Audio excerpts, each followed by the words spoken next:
Okay, it's Tuesday, January 29th, 2019. Call a meeting to order. Stand for the pledge. I pledge allegiance to the flag of the United States of America and to the republic for which it stands, one nation, under God, indivisible, with liberty and justice for all. Or another one. Okay. Minutes and reports received and filed. Okay, Commissioner Committee liaison reports, upcoming meetings and events. Got Eastside Business Association Friday morning. That's about it. The other ones are simple things. So we got the biometric screening today, tomorrow, and Thursday at different offices, and then are we doing public works somewhere else some other time? February 6th. I think it's Good. Thank you guys for signing up. hard to turn the button down. Yeah, it's easier to just say yes. Yeah, she's pretty persuasive. Yeah, they brought bacon out there and biscuits and gravy. Yeah. Well, you did fast Oh, for no like. biscuits and gravy? Well, that was eggs and bacon. Well, I thought this was a wellness thing. You know, fatten them up after you test them. Don't eat for 10 hours and then we'll fatten you up. Lead us to slaughter. Huh? Having coffee with Matt Alsager in the morning. We have a safety meeting Thursday at 10.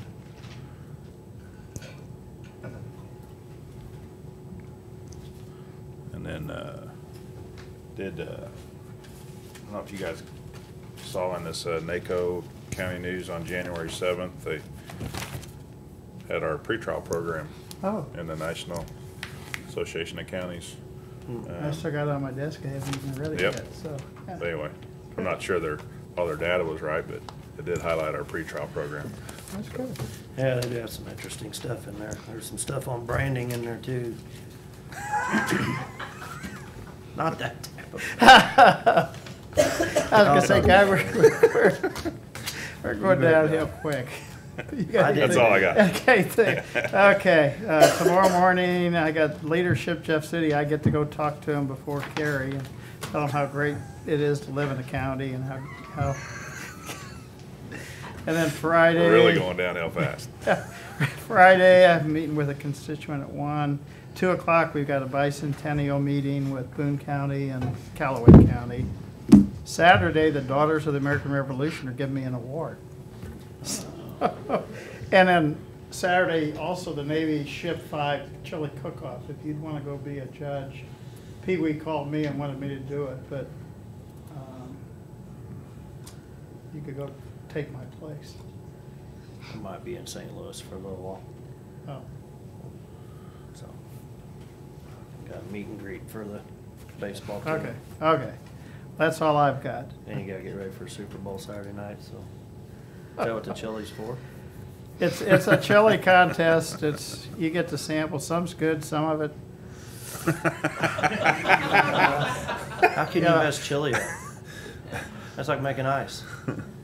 Beans, Okay. meat. Okay, appointments by commissioner. Appointment of Frank Underwood to Public Works Traffic and Safety Advisory Committee. He's a new appointment who's replacing Bob Weber, so. I move that we appoint Frank Underwood to the Public Works Traffic and Safety Advisory Committee. Second. All in favor? Aye. Aye. Okay, appointment of Chuck Wallmeyer to Missouri River Regional Library Board. So moved. Second. All in favor? Aye. Aye. Okay, God, we're moving. Commission comments. Bids and contracts. Bid discussion awards for 2018-39 EMS vehicle fleet maintenance and repair services. If you guys remember when we put this out to bid, we worded it just to establish preferred shops. So we just got the pricing. We received 5 responses, and the recommendation is to award to the lowest and best with availability.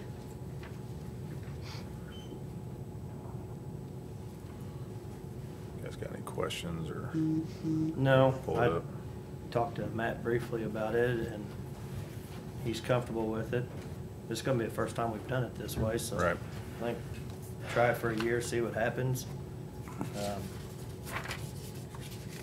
don't know. Give everybody a bone, maybe. Everybody gets a little of the action. Right.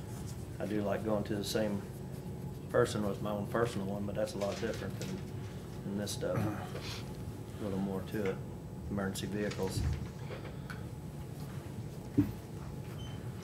Yeah, I think it allows us some flexibility, but also I'm sure we'll work with one vendor and probably for the most part. Anyway. See what happens. If it Yep. doesn't work, we'll go back to the old way of doing it. I move that we award to the lowest and best with availability. Second. All in favor? Aye. Okay. So Al, did you have any questions about it or anything, or what do you got anything you wanted to add about it? You're just, okay. Don't know what you guys are doing. Okay. I'll figure it out later. Our chief's here somewhere if you want to chat with him, so, okay. Okay, park trail agreement with Jefferson City. Yeah, so we talked a couple weeks ago about an agreement, and so I worked with Jill and Ryan. I brought a second copy Oh, to okay. David, so we can each get an original. Oh, excellent, perfect. So basically, it's saying what we had kind of talked about. Basically, you're giving the city the permission to build the trail, and then you're agreeing basically to allow it to be there for 25 years. And so that's really the extent of that agreement. Okay. It's the Oh, same I kind don't of need to simple see it. agreement we Sure. used Yeah, I think for the statues. we had everything agreed upon. We were just waiting for a Right. contract or an agreement, so. Did you reach out to the PAL organization and, We're working with Joe. We've talked to them, they don't have an issue with it. okay, We're working with Joe, we're gonna get them to sign an agreement. Thought I'd do an addendum to our Okay. lease agreement. there's just a little stretch of that kind of Oh, goes across their lease, so, but I didn't think we're good, so. okay, very good. Yeah, thank you. So do we need to, Probably need to approve the agreement. Right. I think we Yeah. approved doing it. I move that we approve and sign the agreement for the Greenway Trail at County Park. Second. All in favor? Aye. Okay. Unfinished business. Joy, did you want to say something? Because I hate to have you stay because we got a long agenda. Okay, well, yeah, you know what, Yeah. okay, Yeah. like anybody can't hear my voice. Well. But oh, the recorder, that's. Yeah. Okay, yes, thank you, Sam. I just really wanted to let you guys know how much we appreciated you listening to everything we had to say for the last couple months. And personally and publicly apologize for any misperception about that last ad. All we were trying to do is let people know it wasn't gonna be on the ballot and that we were still gonna try and move forward with it next year. So if any ill feelings or if you perceived us to be snarky in any way, I'm sorry. It wasn't intended in that way. And so I just wanted to make sure that I came because I appreciated you listening to us. And I even said at the last meeting, we know you guys are in support of kids. And if we're gonna do this, we're gonna have to work together. Right. So I'm here on behalf of that. Because some people said, that was a little snarky, Joy. I'm like, okay, I didn't write it, but I will go and humble myself and say that it wasn't intended to slam any one of you guys. You were just following the judicial process, and I appreciate that. Sure. So, Yeah. thank you for your time and your effort, and hopefully we'll be back next year with it on the ballot. Right. How's that? Good. Okay. Thanks for coming again. up. Appreciate it, yeah. Thanks. Thank you for listening. Okay. I appreciate you guys. Thanks. Have a great day. Thanks, Joy. You too. Appreciate all you do. Trust Yeah. me. Okay. And thanks for letting me go early. Oh, well, we've got a long agenda, so I figure you've got more important things to do. Well, I will definitely have a busy day. Well, yeah, Jeff's he's in a squirrely mood, so. As opposed to. But I know he has his hands on today. You know, That part was on the recorder. Have a right, see you, I George. think we just need 2 copies, but I figured, yeah, this one was the copy. Yeah, we don't want to know the rest of that. Yeah, Yeah, but I you figured missed you it. wanted one for your records. Okay, it's right here, we haven't, yeah. Oh, sorry. Okay, do we have any other unfinished business?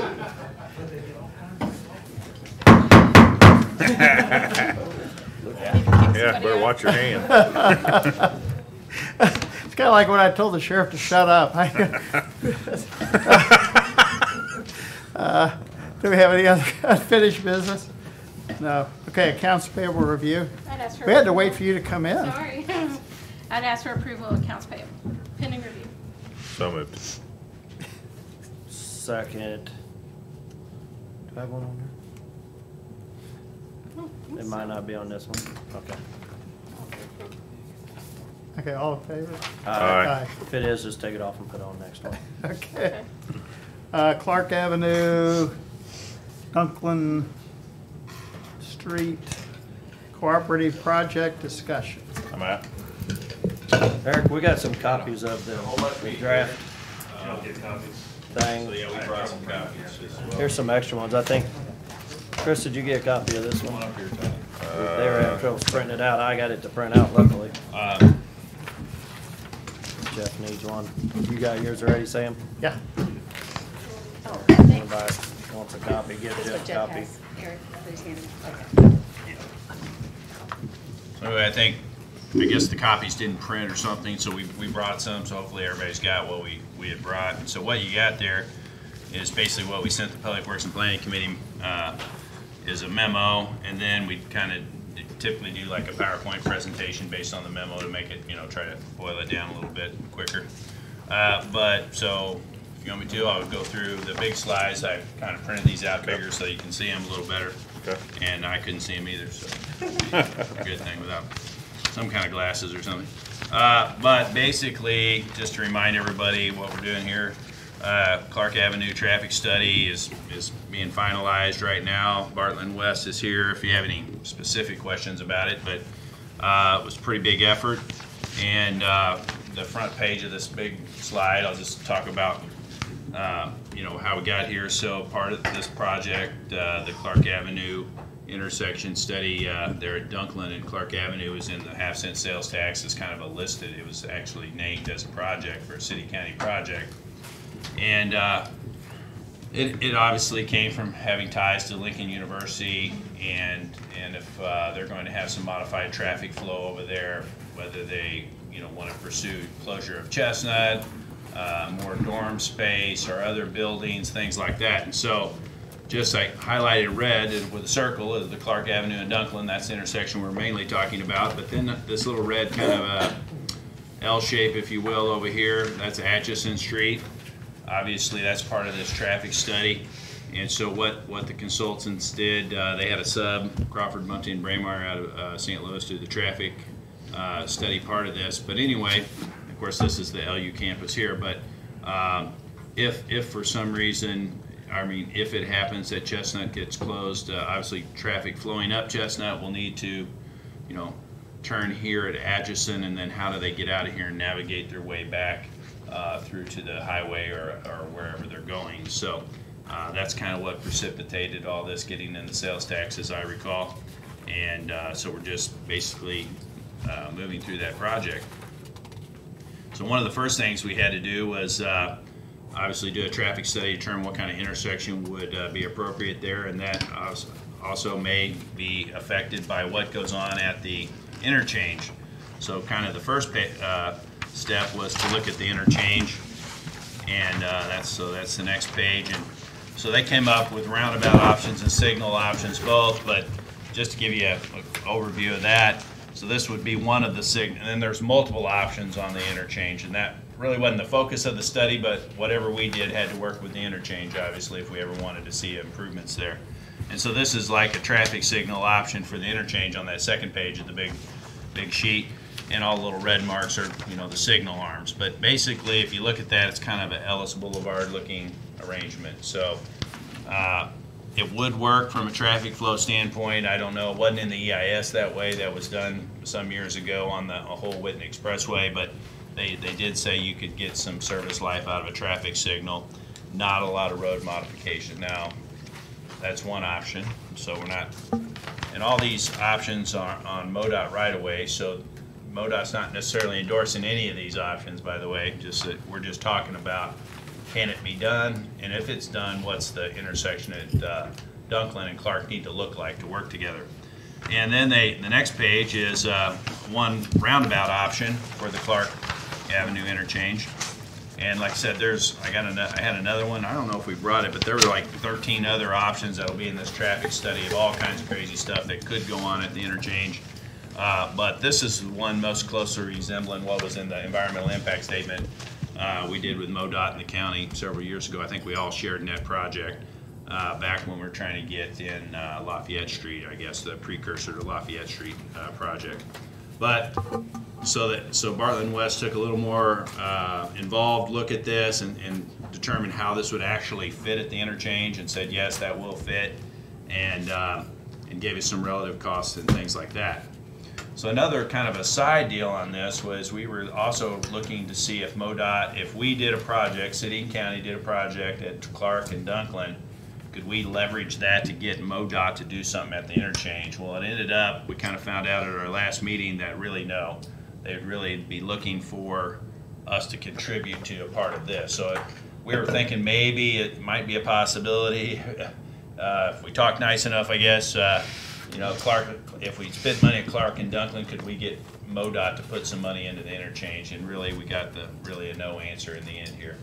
That we would have to contribute to something that went on there. But anyway, regardless, roundabouts or signals work at the interchange. And then the traffic study did say, well, no matter what happens then at the interchange, that we're far enough apart and the traffic numbers work out that we could do a signal or a roundabout at Clark and Duncan too. So we have the option. So that's really what we're talking about here. And so there's a view of the signal. It affects basically 3 parcels of right-of-way,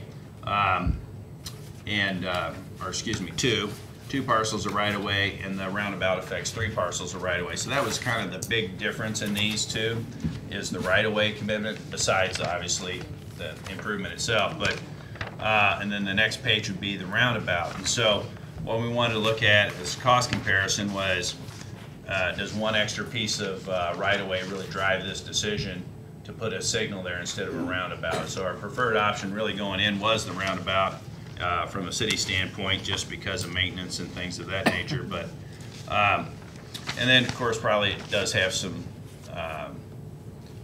good points probably for Lincoln University. They might be able to adopt the island, things of that nature. But anyway, just so I wanted to talk through the options. So the signal would affect obviously the gas station parcel, and to some degree it would affect, right now there's a church that rents I call it kind of a warehouse, or it used to be Yeah, it used to be Lee's Market. grocery store, Yeah. or I think there was a furniture store, I was told at one time. And so basically the sight distance across that parking lot is one of the problems with that. And also the traffic numbers don't necessarily warrant a traffic signal at this, at this point, but the sight distance might push it forward anyway. So that has an effect. There is some effect on this house on this corner opposite of the gas station as well. Some driveway issues. They kind of show a driveway part there. If you want to look at the roundabout option, and stop me whenever you have a question, that's fine. So the roundabout option obviously would take out the building there that was the market and currently used as a church. And David's made contact with the minister there. They rent that building, and so they were kind of wanting to know the time frames and things like that if this were to happen. So we haven't made contact with the owner yet. So it's kind of a chicken and egg. Do we trot these out before we get any input from the decision makers, or do we get the decision makers to kind of go down one path and then talk to the public? So we kind of chose, let's talk to the city council and the county commission, and then we can have more of a public meeting to let everybody know what's kind of going, what path we're heading down. Of course, nothing's final until we get the project designed and under construction. But so anyway, the roundabout obviously affects that rented building more there. Still has pretty much the same effect on the gas station, a little bit on this on this driveway to this house as well. So really what the difference is, the right-of-way for the old market or the church that's there today. Looking at those costs, Bartlett West did some estimating for us. That's the next page, a little bit up here. Has construction and right-of-way costs. So really, and the memo's got more detailed breakdown of this, but just the bottom line, more or less the construction was the same.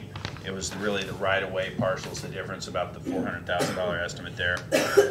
So then we say, okay, does that drive the project, or do we take into account some of these delay, crash, and other maintenance that we'll have to do, the traffic signal? And so when you look at that, and again, I got this broke down in the memo, but you have a lot more delay, average delay with a signal. So over the next 20 years or so, we assign some minimal dollars to that. Crashes, we compared roundabouts to our signal. So we compared a signal at Duncan and Madison down the street. Similar traffic numbers. We average about 4 crashes there a year. At our roundabout over by the high school, we average 1 or less, really. So we put in 1. And then the severity is so much different as well. If you have a crash at a signal, you're probably sending 2 cars to the body shop, probably $10,000 deal.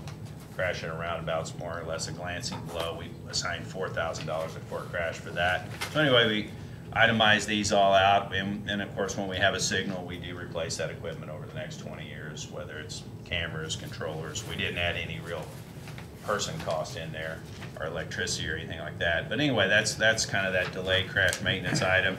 So when you look at that on a longer term basis, your roundabout's a much better option. And so that's what we are suggesting pursue at this location. Plus you get some of the benefits of kind of setting up a gateway maybe towards Lincoln University in that area, separating the neighborhood from the commercial area as well, a little traffic calming. And then just the next piece was the people that live in the area were also concerned about Atchison Street and what should happen there. So we had our consultant look at site distances and things like that. So this drawing with the red lines, that's kind of the site triangle or site look, if you will, at this area. So you can see a parked car is parked in the middle of one of them right there. So if we're going to consider upgrading this, we got to deal with cars and other site impediments on Clark as well in this area, and then not to mention reconstruct, what that looks like, that corridor looks like going back to Chestnut Street. But for the purpose of the traffic study, we just wanted them kind of give us number one answer, does it need a signal or some other option? The answer is no, it's not that much traffic, even if the traffic were diverted. But it could use some geometric type improvements, certainly. So this study also gives us some information to talk to LU, Lincoln University, about when I'm sure they're going to come back and eventually want to do some different things on their site. Big grassy knoll sitting over there just down Atchison Street, probably. They've talked about dorms or other buildings there. So something will happen there eventually. So this gives us, this whole study also gives us a lot of information about Lincoln University. I think Dr. Ambrose had talked about maybe making this one of more or less the main entrance to Lincoln. I mean, I've heard that from, I think, a couple of people. Well, it is a two-way street. It's not a very wide well, it's not, but that's why I said, this was just looking at the Yeah. traffic flow. Yeah. But what we're also suggesting is we go back and, not necessarily in this contract, but proceed with some preliminary design of that street so that we can set the right-of-way margins, know where the curbs need to be in case a building or something happens to pop up on that hill. Also, you'd be shaving that hill off, probably more than likely, so we'd know where all those limits were, how do you deal with the retaining walls, things like that. And so, yes, and a lot of this, Dr. Ambrose, will be very interested in talking to us about, and he drops in and talks to David and I occasionally about it anyway. But, back to the big picture here, we're really focused on the Clark and Duncan intersection, so our recommendation is we proceed with a contract with Bartlett West to design a roundabout at this interchange and move forward. Probably the next $1 million plus question is how do we afford all that? So I'll let David unless you have any questions about the study part, talk about the money part, which is also included in this draft, and this is very draft, of course, we always label it draft, so don't get anybody thinking that, you know, and this is a living document, as we all know, because we come up here and modify it constantly as projects come up. And I know there's, you know, often questions about how does the East High sidewalks fit in and all that, so David should be able to answer that. We've got the Duncan Street Bridge, Morris packaging, all kinds of things on here, high school, the new road out by the high school. So David, if you want to just go down that list for everybody. And You don't have High Street though, East High, is that? it's on here. Yeah, it's right below the Duncan Street. Oh, okay, down, Yeah, okay. it's still in dark lettering, Okay. so, and this is color coded, by the way, right, David? So if it was in dark, black lettering over here on, you know, where it's describing the projects, that's things that were in the sales tax listed like that. If it's in red or green, red is already obligated money, green is money we're estimating to be spent. And so that's how you kind of, and then there's some years, anticipated years over here. And so we're obviously working with Larry and Eric when we put our budgets together and stuff, trying to figure out, you know, sometimes, and you know, we have to get ahead, or you guys got to get ahead on some projects, depending on our cash flow too. That's important, obviously, because we're in a big mix of projects with all the other departments at the city, so we'll have to figure that out too. But I'll let David go through that in more detail. Sure, so like Matt said, the kind of color coding, so if it's in black letters, that was something, that's the word, the verbiage that actually came out of the sales tax. And so, you know, the first one was the one that we're just talking about, the Clark Avenue intersection. So at this point in time, the city is spending $33,000 on that. There's also about $93,000 of STP funds that's being spent on that project. And so within that category then, you know, there's $1.1 million basically still inside that category for Clark Avenue itself. And so kind of looking at the numbers that Matt was talking about that might be necessary to build that project, we drop down into the next category, roadway safety improvements, and there is about $700,000 inside that category that has not really been assigned to anything else. And so if those two numbers were to go together, then ultimately we are comfortable in being able to proceed with the roundabout at Duncan and Clark and the stuff and the work on Atchison. And the year column is the anticipated year we think we could budget this with all these other priorities. And so if you can see that the majority of the money's in 2022 thus far. So we have time to design, get the right of way and all that kind of stuff. Right. So yeah, it's basically pushed to the very end of the sales tax cycle. Road improvements, of course, the Capitol Avenue improvements, you guys had funded that through the previous sales tax, and the city had some previous sales tax money in there, but we also had $174,000 worth of sales tax from this sales tax cycle. Myrtle Avenue, you all had actually paid the majority of that, $250,000, which was your portion out of the previous sales tax as well. And so there's, I think, $70,000 of this current sales tax from the county that got put into that project. It's over by Elias as a result of all that work over there. Right. So then we move into the next category, and of course this is kind of I guess the other thing we haven't talked about, or we've talked about previously but not today, is the Duncan Street Bridge project. And so that project is continuing to move forward. The anticipation for that is to have the plans completed by the end of next month, with potential of construction beginning in May. So again, this goes back to cash flow, and I know that's probably a conversation that we need to have, looking at exactly how much funds are available to fund that project. The city, for its part, has funded the design portion of that project, and then of course below that you see the $1.7 million that's been set aside for the East High Street project.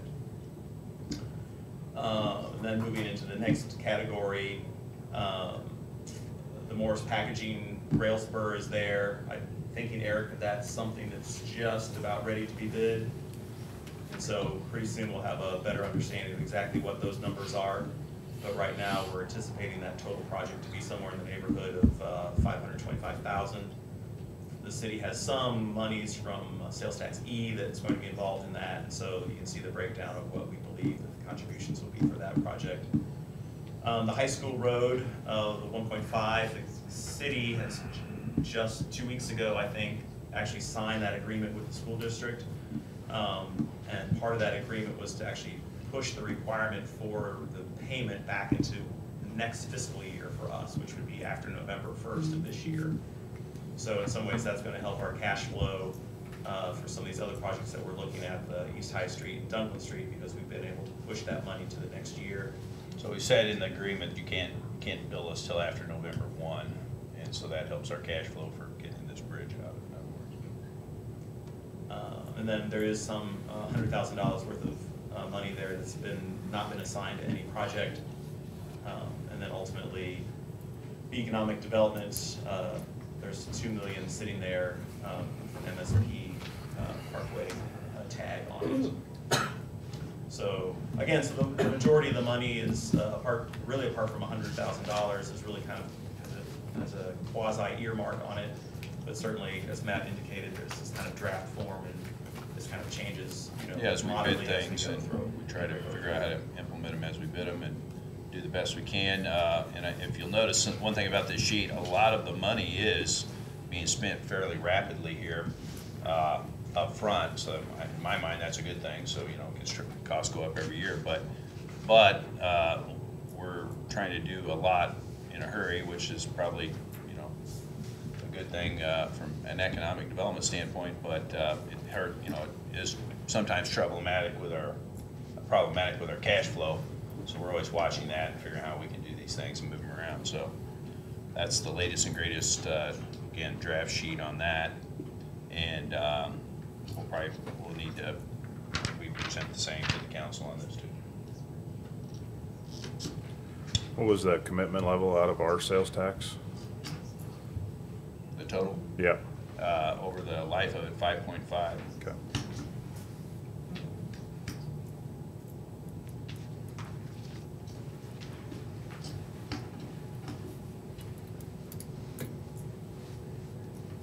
So I guess what we're asking you is concur with the recommendation to pursue the roundabout. And then, of course, we typically would just go ahead with the design through the city contract as we normally would, but we want to get your blessing before we go there. Are you still looking at 19 for the project year? For which year? For the Duncan roundabout? No, 2022, I think, on this sheet, because of the cash flow. So right here, the majority of the money wouldn't be available from a cash flow standpoint until 2022, which if you think about it, Never mind, I was on the wrong line. We're already in Sorry. 2019, so time we get a contract going, get the right of way, it's, much like I was on the bridge one, Stadium sorry. Jefferson. Now that right of way might have been a little more complicated. You're fine, over Matt, I there. just looked at the wrong Okay. one. I was looking at that bridge one. But, so. dealing with right of way, you never know anyway. It may all fall in place quickly too. No, that's And what I if was it does, wondering. we 'cause will that- come back and say, can we together get this cash flow going if we just instead of shut it on the shelf? But No, maybe I got not. the Dunklin Bridge and the corridor, or the Okay. intersection mixed up there, so. Okay. I thought that was kind of a quick turnaround, but I like roundabouts. I know a lot of people don't like them, but I like them. Yeah, I still think that one there by Easttown where, you got everybody going down to Troop F and all those, that's terrible. Coming right, Oh. two roundabouts there, Would be right at nice. 50, that's, Now, That's- I didn't bring it, did we bring those or not? We can send, the 13 options that we ran through in the There's the PowerPoint. majority of Oh, them okay. that are in this packet. Yeah, so let's talk about that just Yes. real quick. If you look back in the memo packet though, David tells me, well, are they all in there, David? They're not all in there. I But mean, anyway, there's a there's- bunch of them in there and there's there's, yeah, but that's that's one option. something we have to work with MoDOT. Right, and we don't have it in our cash flow, so that would be if the city, county wanted to get together and push a project there, they'd certainly probably let us pay for it. But, is that really what the city and county want to do, is put improvements over on the interchange? Maybe, it might be, but, that's a bigger discussion probably and a lot more expense, so that would eat up a pretty good chunk of a sales tax quickly. Yeah, I'm fine with this. So a couple questions. What are the traffic numbers for this intersection? I don't see those anywhere. They'll be in the final traffic study, but basically 11,000 ADT goes through the intersection is the estimate, a day, average daily traffic. Does it have, will you have it that go in and out of the intersections, or is that just driving straight through, or? I think it's all the legs. Yeah, The study will have it all broken down by each individual turning movement. Currently, somewhere around 8,000 is on Clark, and then about 3,000 on Duncan, so we add them up, you get around 11,000. Okay. Part of that's also Going looking through at the crashes. roundabout as a whole. On the crash side, one unusual thing was that there were some pedestrian and I guess bicycle type crashes here, probably due to the bad sight distance, obviously. And so somebody was pretty smart moving the left turn over how they did for many years with the dome things delineating where to go. But I know I've gotten several comments, you know, it's kind of a squirrely intersection for people unfamiliar with it. So There's squirrely intersections everywhere. that's true. Well, you have a lot of Lincoln students going over to the quick shop, and it's, you got some people coming really fast on Clark Avenue. It's another thing we've heard over It's, time. I drive that People do way a speed lot. through that corridor. Yeah, it's, So it's unusual for us to have the pedestrian and the bicycle accidents. That's kind of a outlier, which, you know, doesn't seem like that should be, but it has happened, so. So if the traffic numbers don't warrant a signal, why would we put in a roundabout? Well, on the, and I'll let Todd, but basically, there's not a warrant necessarily on a traffic number for a roundabout like there is a signal. One of the reasons, or reason I like to talk about is that if you put a traffic signal in, you're guaranteed to have more crashes, and that's why we do that, look at that. Just because you're introducing something in the middle of the traffic flow.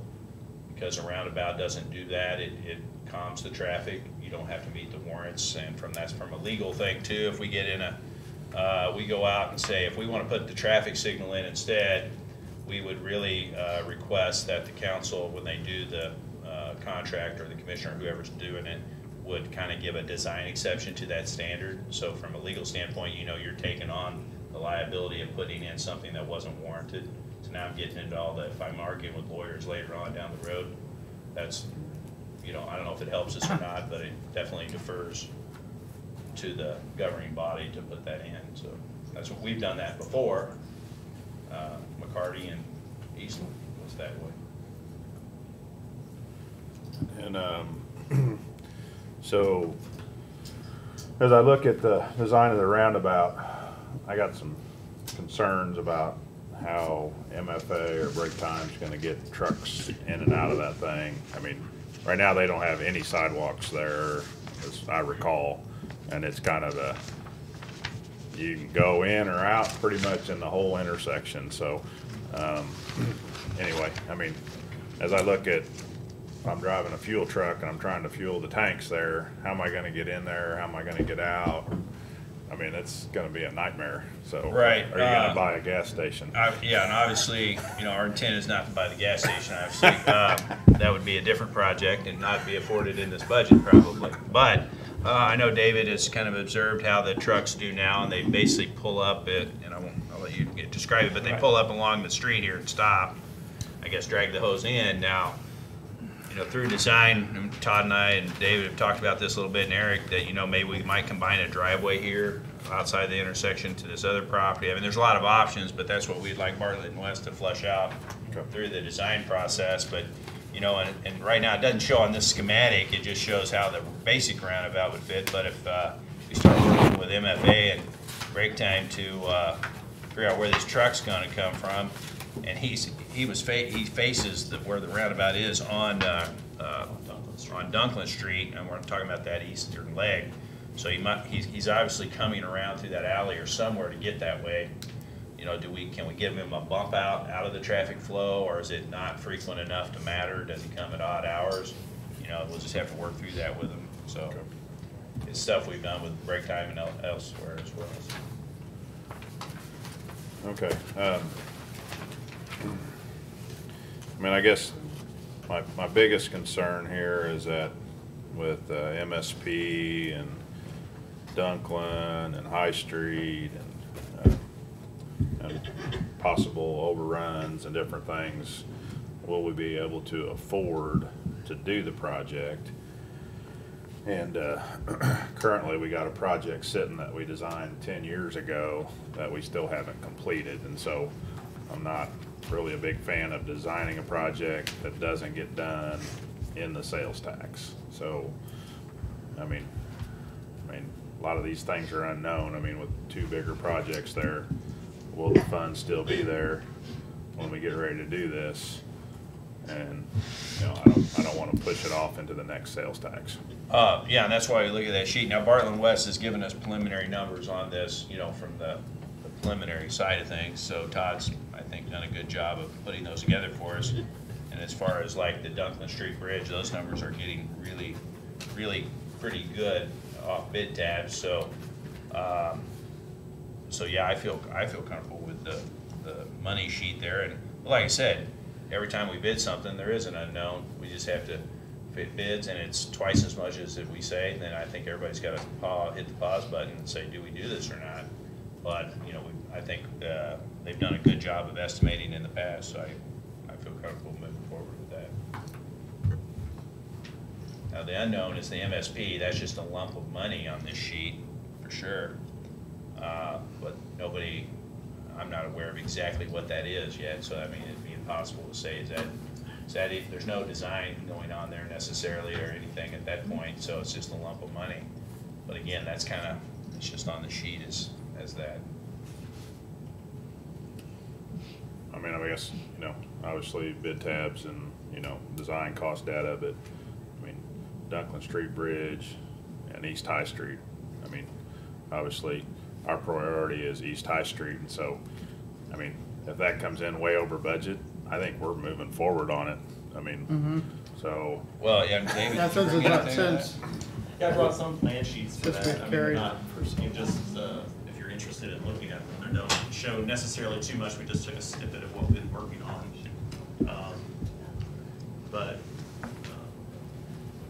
We have Tia Griffith, who works on a lot of projects for there's the just a city couple and of plan actually sheets and then keeps all our bid couple tabs detail electronically, and she's the one who kind of takes in the estimates from every project we bid, whether sewer project, road project, or we bid this through Bartlett and West. She'll take those numbers in and put those together, very similar to what a whole group at MoDOT does, and she does it on the city level, puts those together and does some averaging and helps us come up with our bid tab items, and of course puts in a little inflation each year and things like that.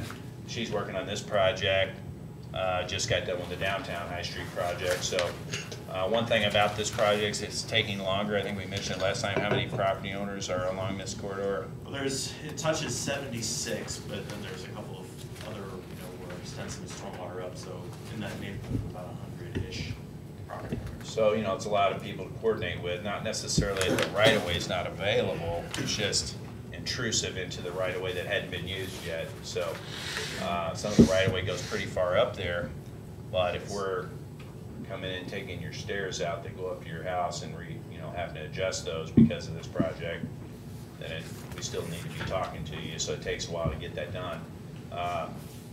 But like I said, Tia's working on it, and I have confidence she'll come to the final conclusion pretty quickly. So, you know, once she's now focused on it.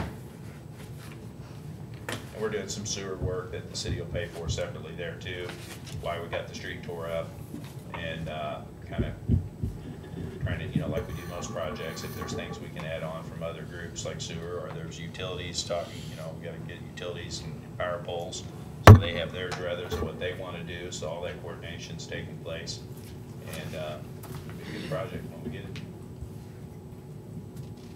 How much will the design be out of the total? On which project? Clark and Duncan intersection. I think we had an estimate of 100 and something. Wasn't it? I didn't break it out in here. I saw it before. In the bigger sheet. It didn't necessarily include Atchison. Right.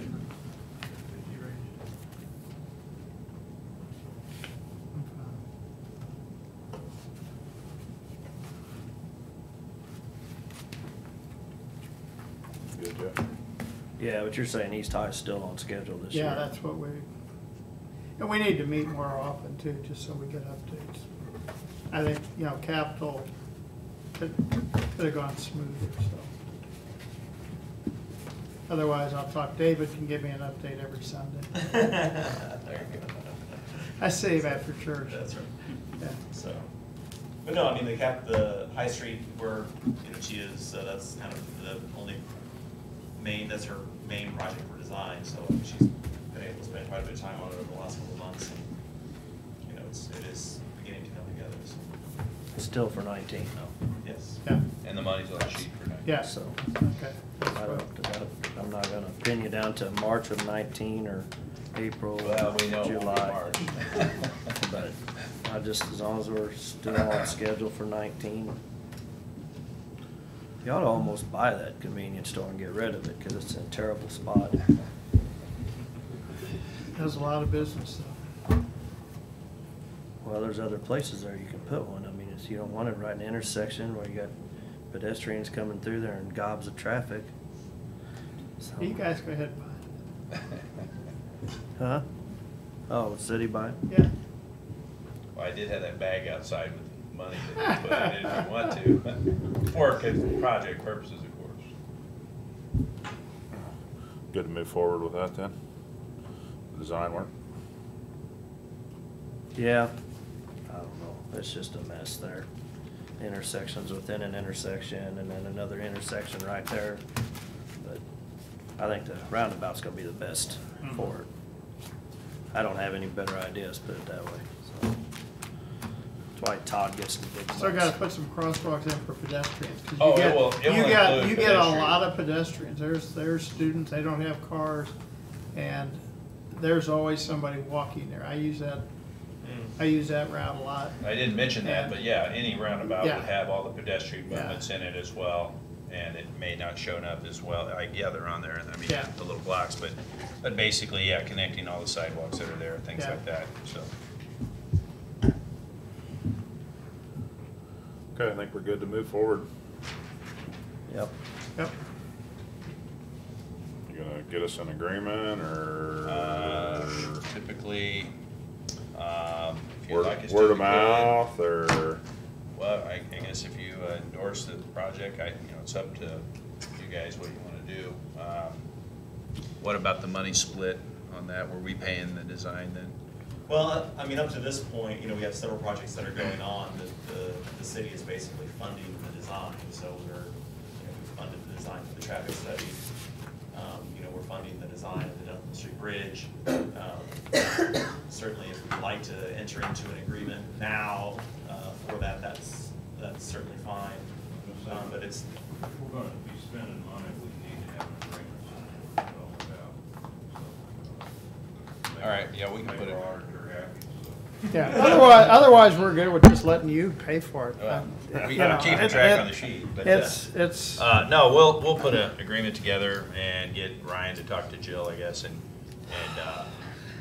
Yeah, yeah, I'm not sure that there's a whole lot of money to move around. What we've done on some of these projects where they fronted the design money, and when we go to construction, we just even up the dollars at that point. And we really don't have any funding right now to put into this project for design, so it might be better to wait on an agreement. Maybe wait till next year if we want to even up the money then in design, or just wait till construction. well, a lot of times, with your commitment that you're supporting the roundabout, that's what we were talking about. But, we can even up the money on the next bid, which might be the sidewalk or the bridge, one of the two. So we'll have to even it up there. And that's what we try to do, you're right, so. If you want an agreement that doesn't have any dollars attached to it, just not even an agreement, just a verbal.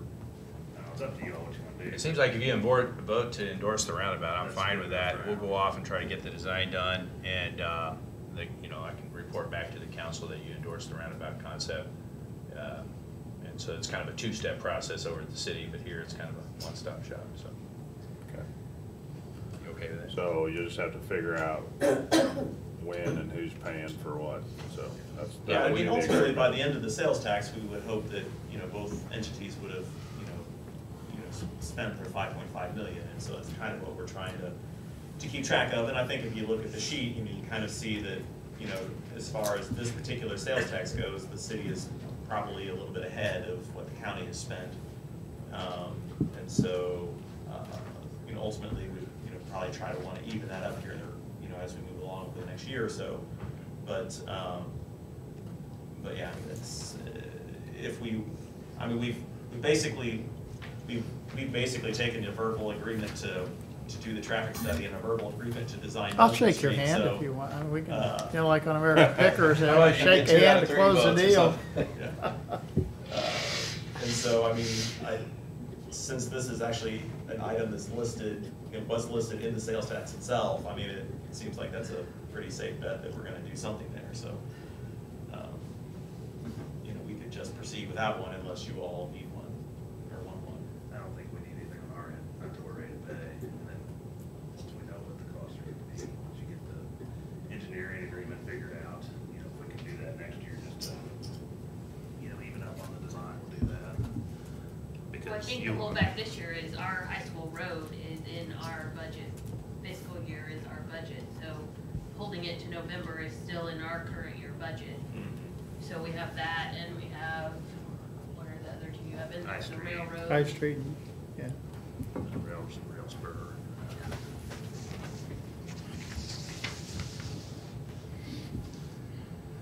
So, yeah, there's a little overlap on the budgets, which shouldn't be that big a deal, but we got there's a lot of dollars being spent this calendar year, which is throwing us into a little bit of a thing. Pushing High Street back helps us out, and then if we get into next year, then we got money available that we can budget for picking up any differences that we owe or new projects, so.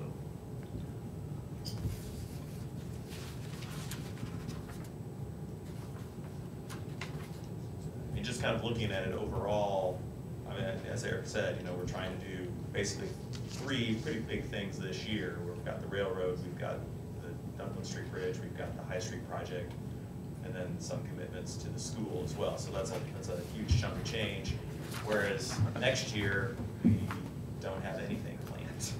So the city doesn't have money to do this year, is what you're saying, or you do have money for design? Design. Because we don't have money is what I'm hearing this year. We have money to design. So you just need an okay to design it. That you're agreeing with Right. the roundabout concept. Seems easy. Yeah, yeah. Your budget runs differently than Yeah, ours. we got it figured out. We'll be talked right back to you. But you want us to vote on that, or? I'd like you to, Okay. yeah, that way I can report back. So I move that we move forward with the Clark Avenue, Duncan Street roundabout project. Second. All in favor? Aye. Thank you. All right. I thought we were saying We'll the work same with thing. it. We'll work with those guys. No, no, I'm on sorry, it. I would have had you, I would have rearranged the schedule. Oh, All right, they're here to ask for money too, so. did the TV station get a hold of you yesterday, Donnell? Good luck, we didn't get any. Oh. They wanted to know what this Thanks, was Matt. about. Thanks, Eric. They wanted to know Thanks, what, David. I'm sorry. yeah, Well, you want to find out? yes. Well, we're coming because we have an unexpected budget item. The Polycom, are you familiar with the Polycoms that we use in the courtrooms? Do you? Have no idea what you're talking about. Okay. So Polycom is what we use to be able to remotely see individuals in like DOC or in the jail. So the judge has got one on one side, and then the sheriff's office has one on their side. So that instead of transporting prisoners back and forth, we can just connect with this Polycom. And this is why we have the television. So the Polycom is The one you we- can't see anymore, right? Right, the current Polycom that we have went out a few months ago. You can see vague images of the inmates, and they can only see vague images of the judge. The one that we have in there now is an old system, which Judge Joyce believes to be at least 13 years old. It's half his life expectancy. And so she wanted to know if we could come to you to ask for money for improvements for this Polycom. The one in there now, Judge Sodergan didn't say anything about it because he was on retirement and stuff like that. And now, since we have a new judge, he would like to be able to see the inmates whenever they come in. And this is not only used at the jail, we also use it at the prisons. At the prisons too, so we don't have to do any transportation back and forth, so it's Throughout the costing state. that.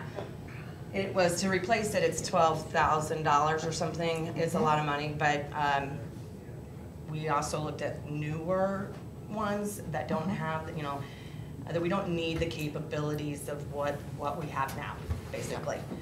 We can actually move down the lens so that it doesn't, it has a 12-time zoom. I think we could do definitely with a 4-time zoom, which is going to cut the cost down to about $5,000. Which is like half of what it would have been. So we like just the other want courtroom. approval to be able to order the equipment that's needed. Judge Joyce wanted to know if we could use the sales tax fund, the money there, to purchase this equipment for Judge Walker's courtroom. The current system that we have in there now, even though it's kind of blurry and vague and stuff, we could actually move that down to the old jail inside the courthouse and use that, because periodically we have inmates which the county officers and deputies don't have, you know, don't feel secure about being able to bring them upstairs because they've had a lot of issues, confrontations that don't need to be brought upstairs. And so the marshals have talked to them about just moving that downstairs and keeping that there, because on an instance that would be used, you know, is very rare. And It's gonna break It's gonna- totally before too long anyway.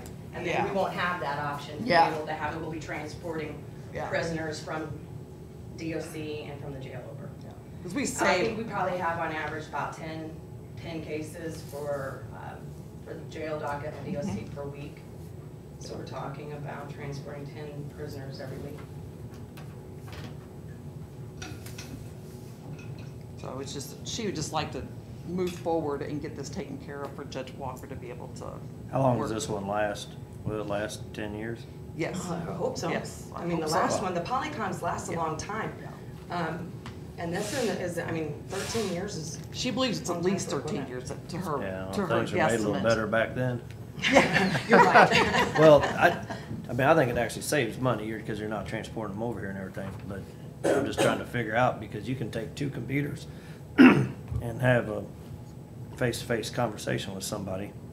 I'm not so sure it's gonna cost any less than $5,000 over Right, and then- 10 years. But being able to sync in and be able to do that over the system, you have to have the computer set up to be able to do that and to record, you know, the Should get y'all a conversation. couple iPhones. I mean, I'm dead serious. I I don't mean know. to make it too simple, Right? but you're gonna have 2 iPhones, which will last you, Oh. or they're gonna be $1,000 each anyway, and then to pay service per month. So, I mean, I think it's a reasonable price, but y'all are saying take it out of capital improvements. Whatever fund it needs to come out of Yes. for computer equipment. So is this camera going in Judge Division. Walker's courtroom? Correct. Yes. Division 3. And so it looks like there's 2 different items. So what do we got here? A It's camera a and Maintenance what? agreement with it. Maintenance agreement. Oh, one of the lovely maintenance agreements. We could order it without a maintenance agreement. Well, that says 3 years, so then do we have to do it for? No, you do not. In No. fact, 3 I don't years have after any that? insurance on any of them right now at all. No. And we have 4 of them in the courtroom, so. They're out Four of So you contract. don't have any maintenance on any of them right now? No. It's expensive and it's Very. not worth it. If you've gotta replace it, I'd rather pay the, So is this just 3,000 the on that. camera, or is it the recording device, or is it the monitor, or It is all of that. all of that? It's like a camera and the Yes. speakers and stuff all in one Yes. piece. Okay. That's why we looked at the other one that was in and there. this is We- how we connect. Yeah. I mean, this is through what's called a Codian bridge, and you're able to dial right into the other prisons and into the sheriff's department. So overhead, I mean, the cost is considerable less than what it would be to transport those prisoners. Bless you. Bless you.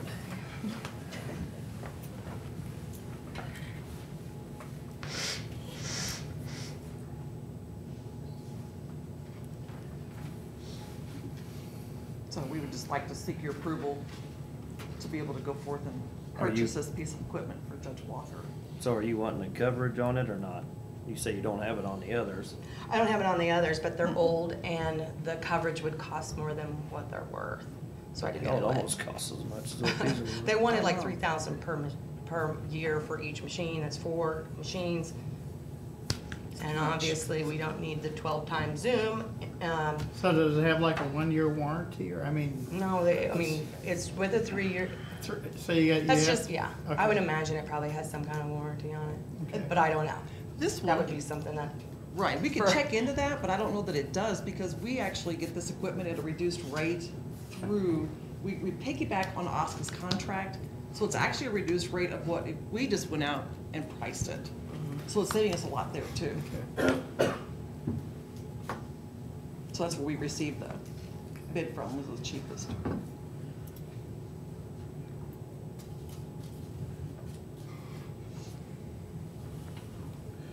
If it was me, I'd just buy the device and not do the warranty. I mean, for $1,500, I mean, kind of rolling the dice, but just, and of course, a capital request would cover the camera, but a capital request shouldn't really cover the warranty. I mean, unless you're rolling it all together, but it's more of a maintenance issue. It depends. Most of the time when we purchase computer equipment, we consider that the original cost.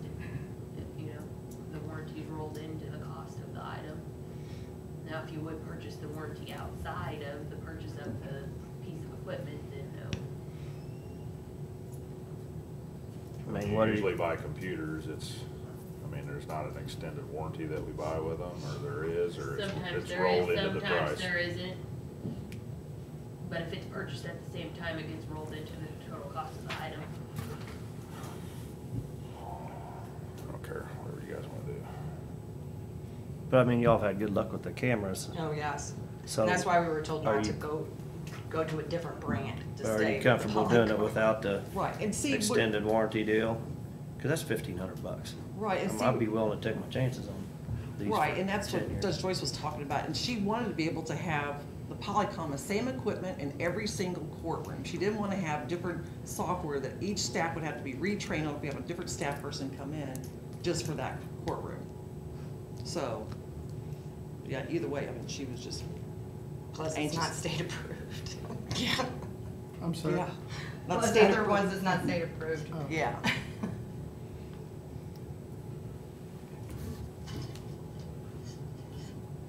So I'm for buying the device and no warranty. Yeah, I'm good with that too. Okay. I'm just looking at how many more of these we're gonna have to probably replace in the next few years. You said they're all getting to their end of life. Now, the other 3 we haven't had as old, I mean, as long as we've had the one in Division 3. How many did you say y'all do of these a month? Well, 10 a week? it's like 10 a week. So, It's a minimum, yeah. It's gonna pay for itself. well, I'm just looking at, could you just do them all in one single courtroom? You gotta move them around to 4 different courtrooms, or why you couldn't do all of those in the same courtroom? Because you have different judges and you have different schedules. Every single judge has their own docket. I'm not gonna go there. I would think you'd be able to work it out, say, we got 40 of these a month, we're gonna work this out to where we can do them with 3 cameras, but I don't want y'all beating me up today. It's cold out, it's cold outside. It's that new judge, isn't it? I have to pick on Yeah, Cotton. well, you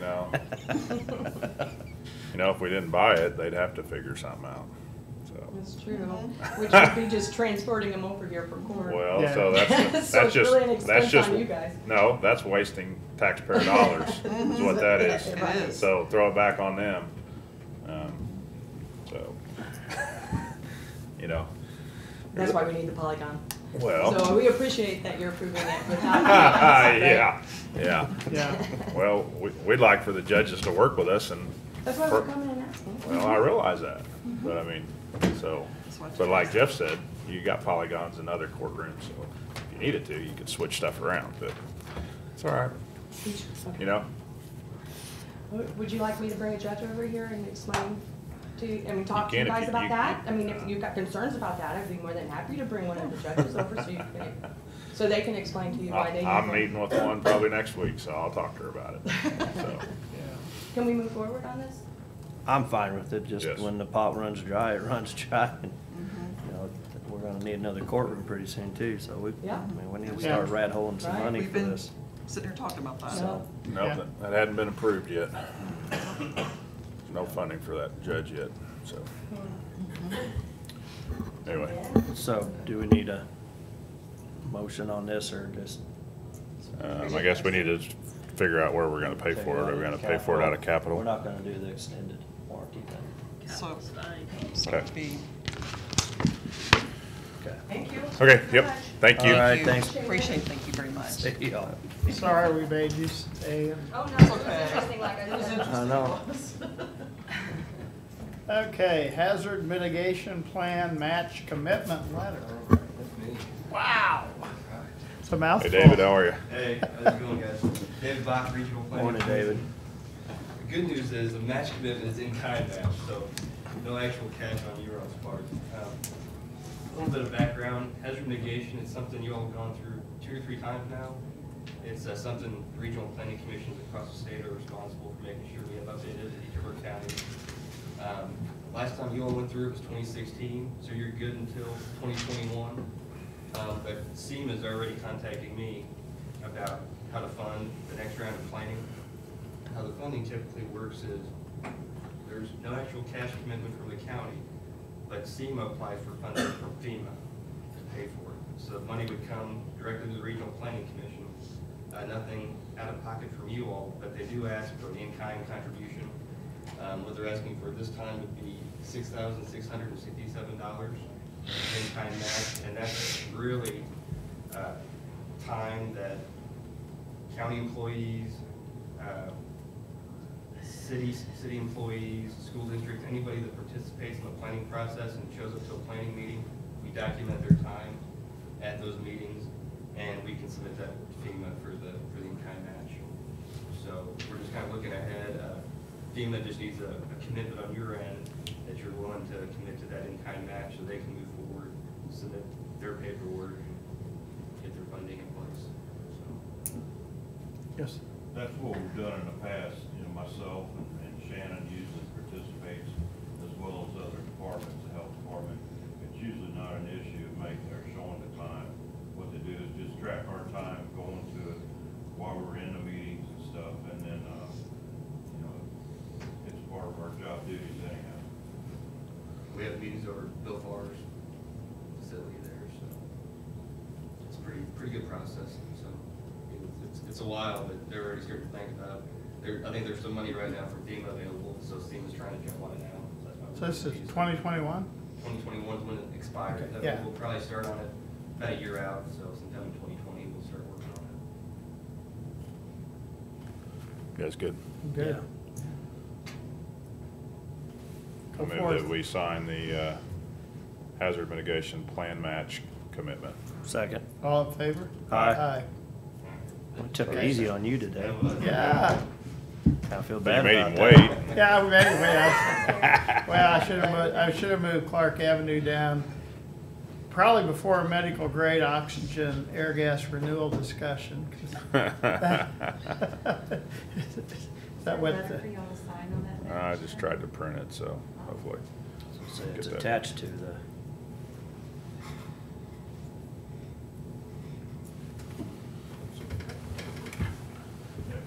Yeah, I'll take it around, or I'll take it with me right now.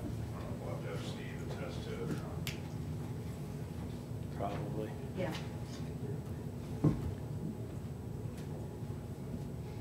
Otherwise, we could deny it. Huh?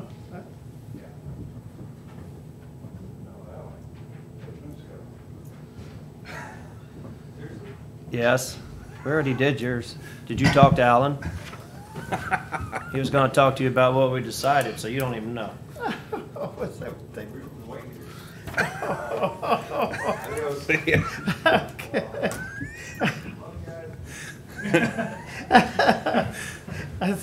I thought maybe Then it you was have to have a a medical copy of grade that. oxygen air gas renewal discussion. Jennifer? Yeah, so this would be the first renewal of 2 possibilities. We've had air gas for 4 years now. This would be the 5th going forward. They haven't raised prices. They're a lot better than what we used to have through another company, and those are the only 2, to my knowledge, in town. So I would ask that you approve this contract extension 1 of 2 to air gas for medical grade oxygen. I'm fine with it. Unless you wanna try something different. I talked to David and Matt, and they were both good with the service they're getting from Airgas. I move that we sign the medical grade oxygen renewal contract. Second. All in favor? Aye. Aye. Okay. Capital projects discussion. Just need one copy of that deal Well, for, I don't think it's Steve will sign it, I guess, and seal it. right? Yeah. But you need more than one copy or No, then I'll make a copy? for ours. Okay, cool. Okay. All right, did Debbie leave or? She's just back in her office. Okay. Do you want me to grab this? Yeah, if you would, please. I'm gonna get rid of a cup of coffee while Well, you can go do this right now. Yeah, that'd be great. Okay, yeah. Did we add something to the agenda? Just capital discussion. Projects discussion.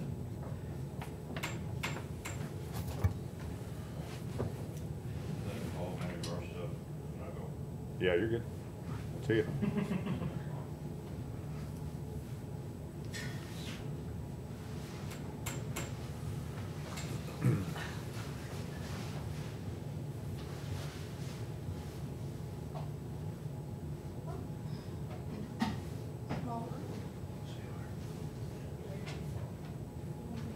We've weeded the herd. Capital project?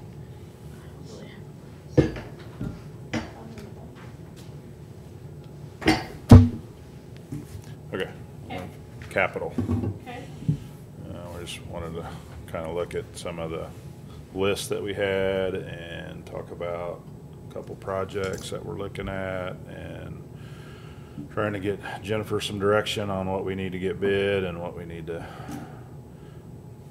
wait on or whatever. So can we pull the list up or? The only list I have is what was in the budget. Right.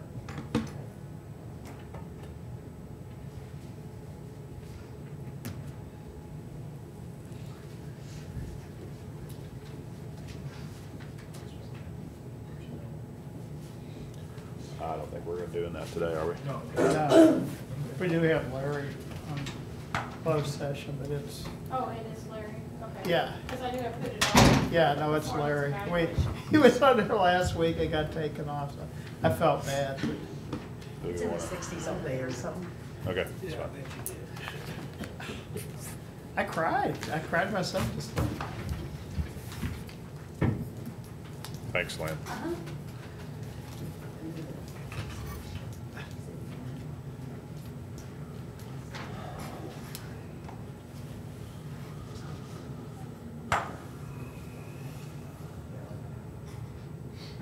Short of looking in the book, I don't know what else to look at. Your spreadsheet? Where's your? I haven't updated my spreadsheet. Oh.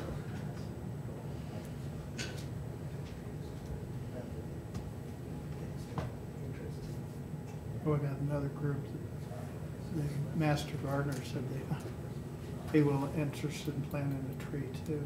Oh my We gosh, got- tell them no. I mean, you know, I'm not just gonna stick trees wherever, I mean, No, just so no, people it- can plant trees. No, I mean, it'd have to be, I mean, do they wanna pay for a $500 tree or? I mean, because trees aren't just little sticks that you go buy at Lowe's for $99, I mean. I mean, a lot of people say, I wanna plant a tree, well, they don't realize what some of those trees cost.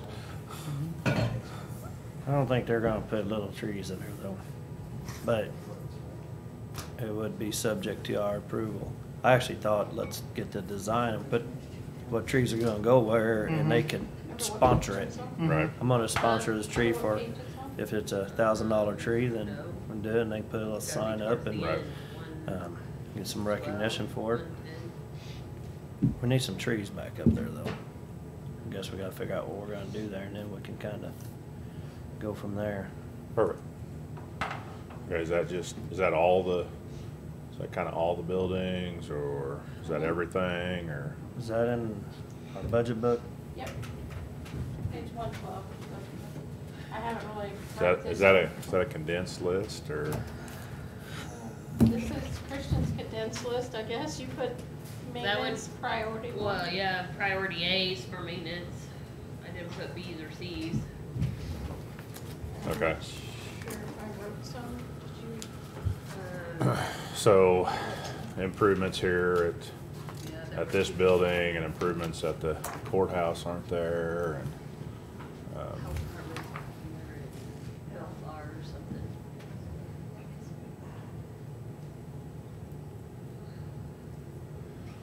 okay, so some of those are already done, right? Like the waste hauling old fuel, that's done. Tank system, that's done.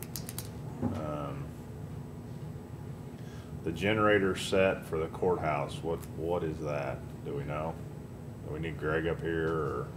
Well, I think it was talked about at one time, To- you know, in the interim, if you wanted To add a new generator over there? add a generator, or at least get it to where We could- Bill we- could hook up Okay, Yeah, to the building.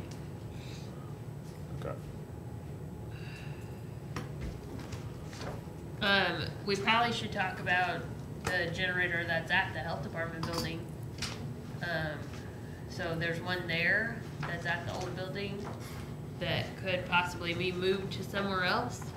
So I don't know if you want to revisit juveniles, pigtails, that possibly the generator that's at the health department could go to the juvenile building.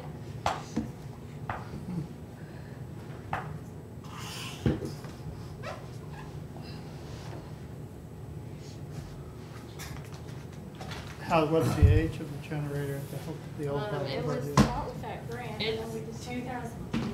I was gonna say 10 probably.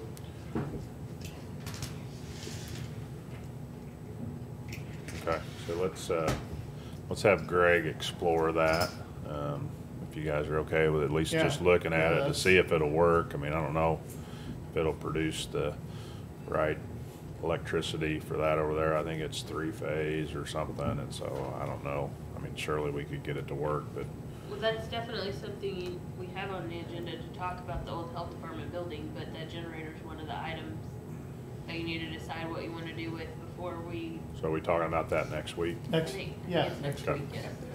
So maybe we could add that yeah. to that agenda to talk about the generator possibly being moved to juvenile.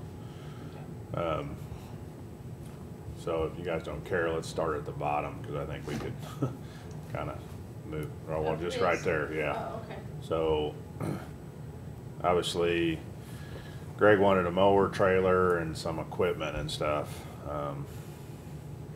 I don't know. I mean, I'd like to see us continue to hire mowing at the health department, especially since Greg just lost another employee, I think. Did he lose one, or But he's got 2 hired already. does he? Okay, so he's back to full staff, Yep. but anyway. We talked about letting them bring their own equipment in, just like we pay a tool fee to our mechanics. So never did really push that real hard, because I was wanting to wait and see where we were at with it. So they'd be able to bring their own equipment in, get it done a lot quicker. We pay them a little bit for their equipment, and we don't have to spend 20 grand on it here. So they'd pull it in on their own trailer, use their own stuff, take it home, clean it, oil it, grease it. We just have to see what the cost would be. So you got somebody that's interested in that? Yeah. Doing it on their own time, or? No, they'd still be doing it on their time here, but they'd bring their own equipment in. So, Okay. I don't know. I mean, we can look at it, We so. give uniforms to EMS, we give guns to the sheriff, so it's not like we're telling them to bring their own equipment in. So. How would that work with insurance and stuff though, Debbie? Like if it gets broken while mowing our grass, or That'd they be, get hurt with their equipment while on our time? if they fall off our equipment or their equipment, I mean, that's gonna be the same, but if something's broke and sharpening the blades, that's all gonna be on them. So, we're gonna still have all that other stuff, whether they're on their own equipment or our equipment. This is just, we don't have to buy another trailer, we don't have to store it, we don't have to maintain it. And a lot of times, if it's your own, you'll take better care of it.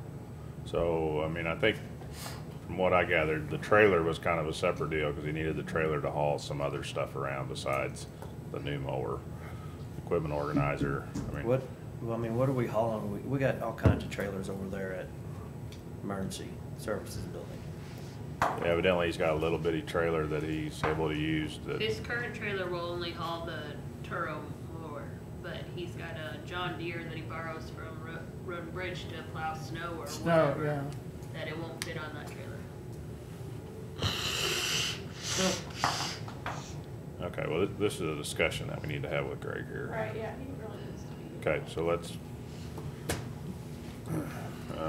We got more control over that stuff, so we can get more creative with it. right, And I'd like to see us take a look at maybe trying to do something different.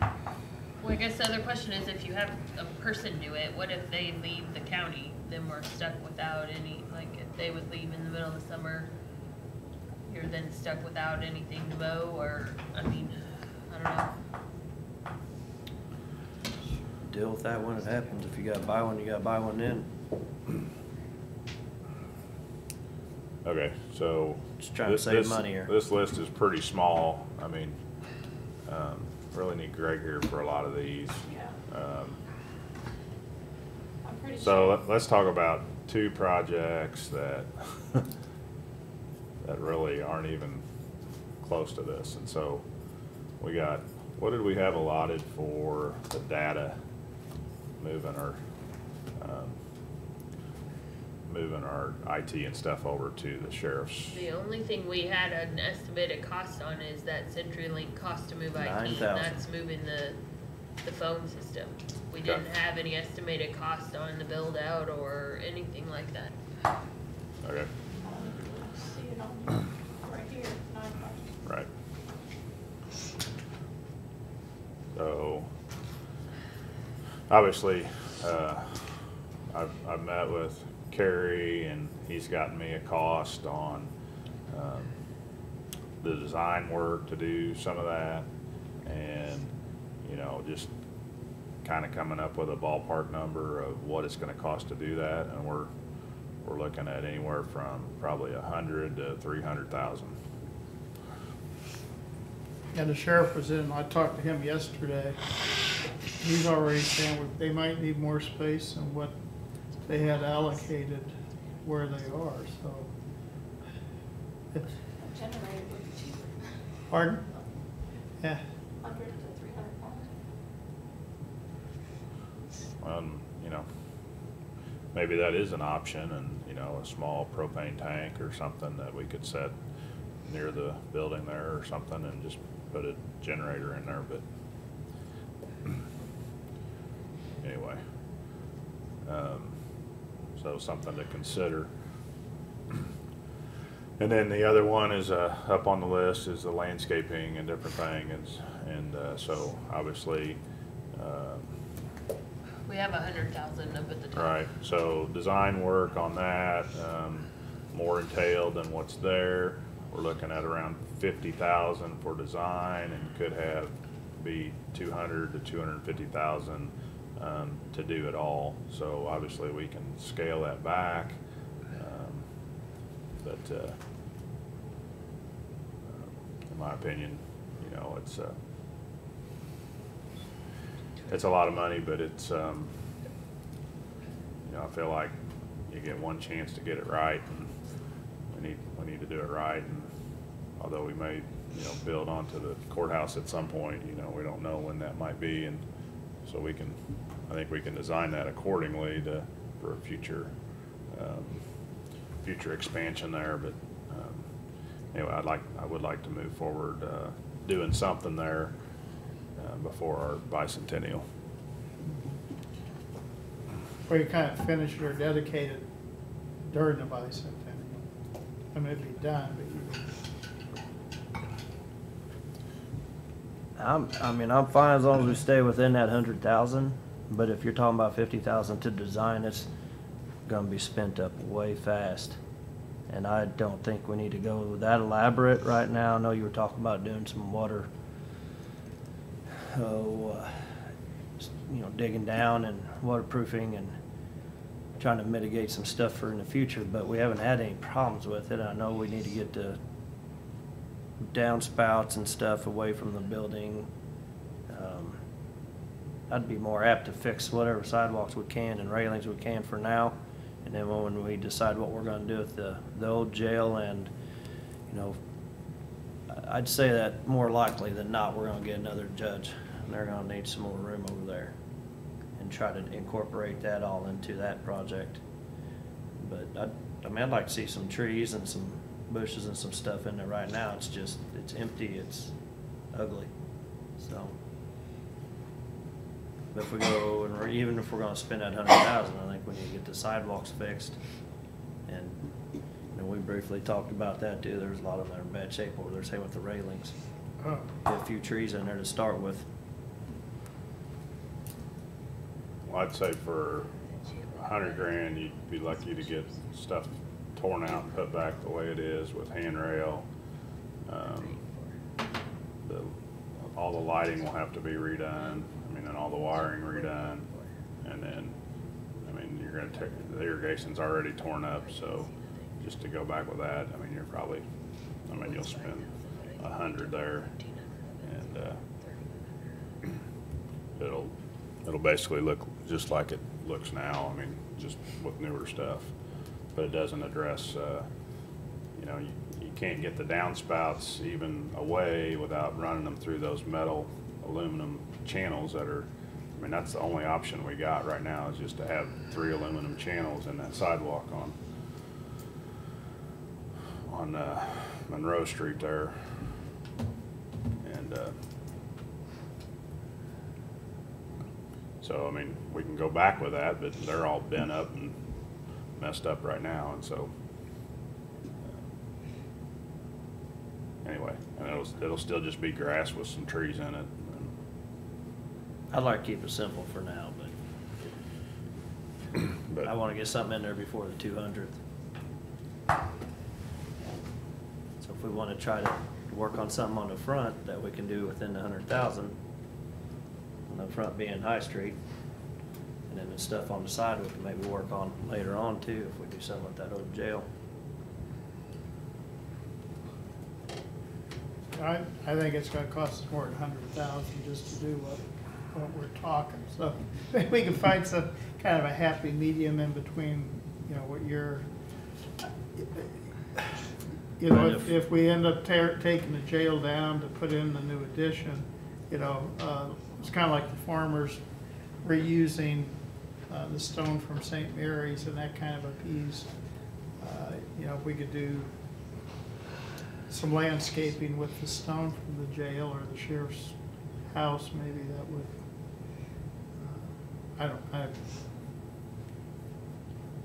Well, I don't want to so spend 50,000 on the design. well, So I'm kind of like Chris, just So, I mean, the so drains. it's kind of the difference between doing something that looks really nice and doing something that basically what is there but just refresh. So it's, you know, basically new concrete, you know, the 200, 250 would be, you know, to kind of create a plaza area out front, to kind of, you know, just really do something that makes the courthouse really pop. We don't have to do that, but I mean, you know, once we start doing sidewalks and stuff and you spend 100 grand, well, you're not gonna go back and tear that up here in 2 or 3 years and redo it all again. And so, I mean, but, you know, you take some of those planting pits for the trees and stuff out, move the trees over into the yard area there. You know, just make that a bigger area so people can congregate there. And I mean, I think it's an opportunity to, you know, difference between making something look really nice and just kind of the way it is, but refreshed. I don't know. I'm probably totally opposite. I can plant some trees and make it look good. I mean, you can buy a Chevy or you can buy a Cadillac. I can save a hell of a lot more buying a Chevy, and you know, they're both gonna be a newer, nicer looking thing. So I'd like to see what we can do for 100,000, and if it's just replacing some sidewalks, we ought to be able to replace every sidewalk out there and railings and put some trees in for that. I think we ought to need to put the sprinkler system in. I think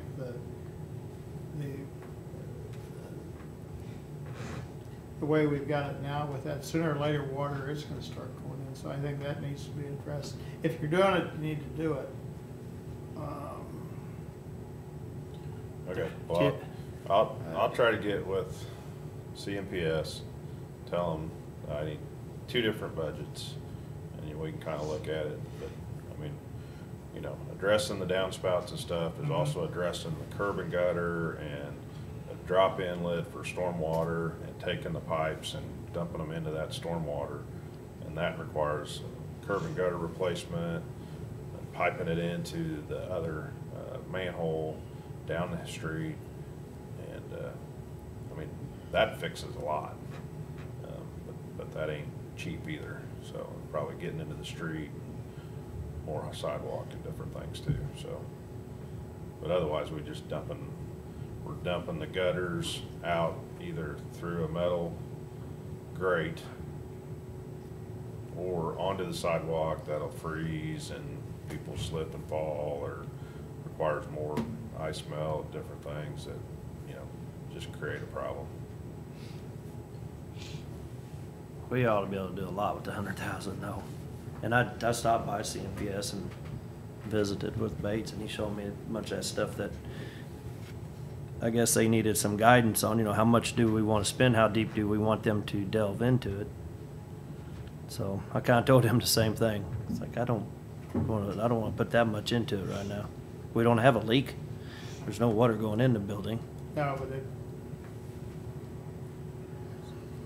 So we got 100,000 up there, so what do you want to do for $9,000 for the IT stuff? Plug it into a,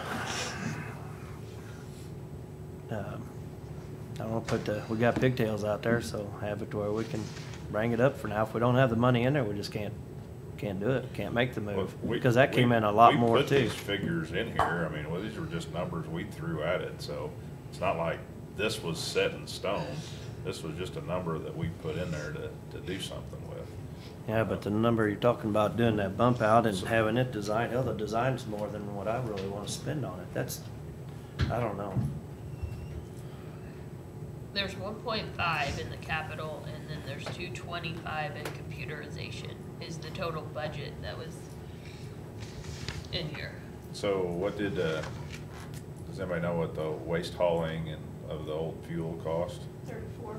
34,000, so we're way over budget on that. Well, it's both of those together. Yeah, but there's Yeah, but 27 in that's there. I mean, I guess my point is that, so if the elevator module upgrade costs more than $87,000, we're just not gonna do it, or? I think, I mean, where did that number come from, I guess is what I'm asking. yeah. It just, Greg did get those from the elevator, but that's been a long time. Okay. He had it on the list for a long.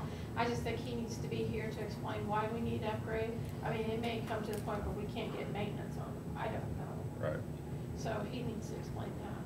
Because you, I mean, if you added all the elevators in all the buildings, I guess it's just these two. I thought we had more at one point. Maybe the other ones. I was gonna say the other ones may not have been a priority This A. one, yeah, they're coming. I mean, these big projects alone, I mean, I have no idea if that HVAC for the annex is gonna do it, but there is something wrong with it in this building. Oh, yeah. yeah, Yeah, I mean, so, yeah, we got 650 in there, what if it's $1 million? Right. I mean, you know, it is what it is, I mean, we're, Well, Public Works isn't even on there, and you got another 95 on there. well, they have their own money. They would still have to. Oh. We have paid for some of theirs. Right, for their building. Uh-huh. I did not have a list from them on building. Is it included somewhere else? No, I think they're just talking to them. We had other things here that's probably not on this list too. Health Department wanted a new copy machine. Circuit court, I don't know. They talked to you guys this morning about their FTR. Oh, that's on there. What else wasn't on there? Bill Fars had, That was that reverse line. no, whatever this 5,500 was, I don't know what that was for. had it written down as well.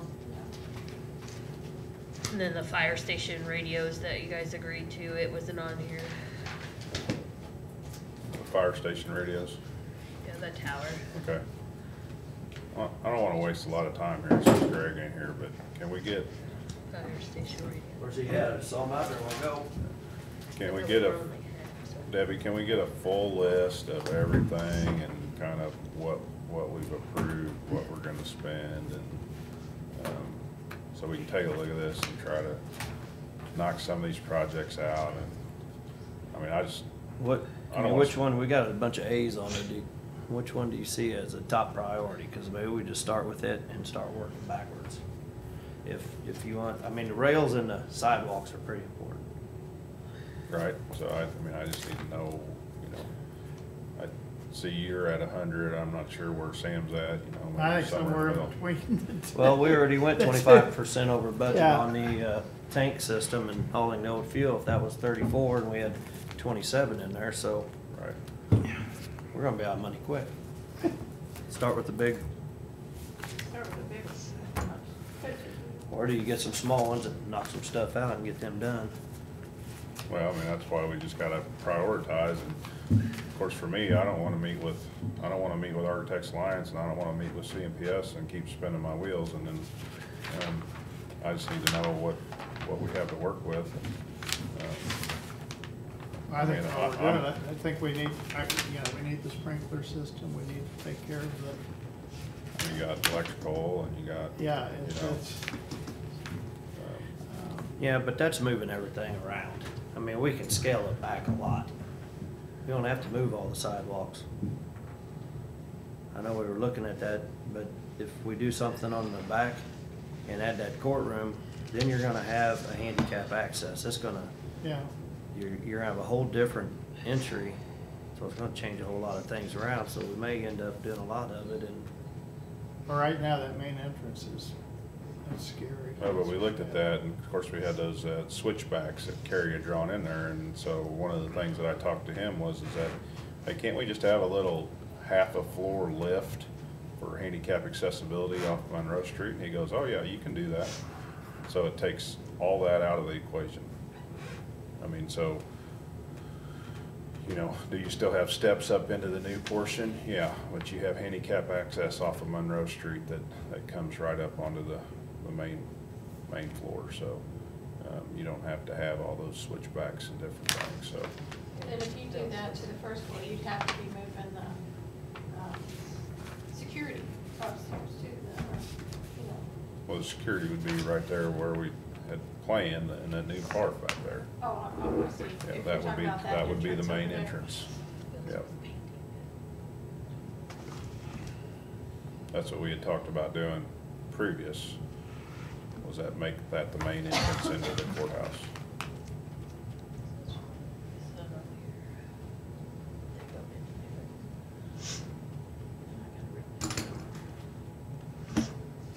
So anyway, I mean, if there's a big project we wanna tackle, I'm good with saying, okay, we're gonna, you know, we got this much money, so obviously, if we're not gonna do anything with the data move, then we need to figure out a generator and, you know, something that's permanent. I mean, we're gonna have to figure out a permanent generator with enough fuel to, you know, run things for a certain period of time.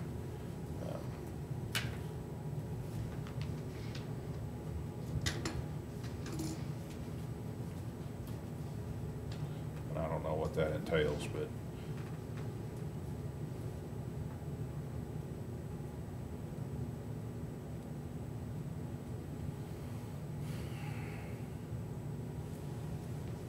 then that kind of, you know,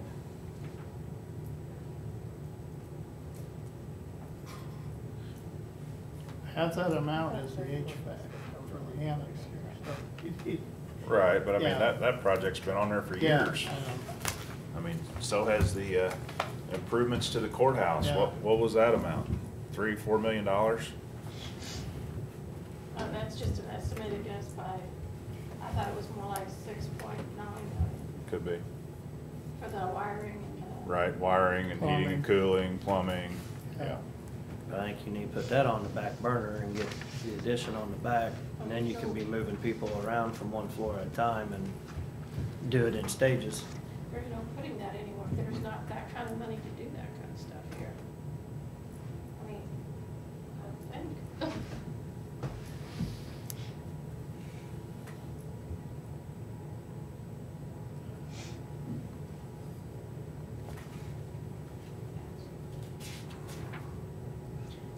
I can go ahead and put all those A's, B's, C's on the list too.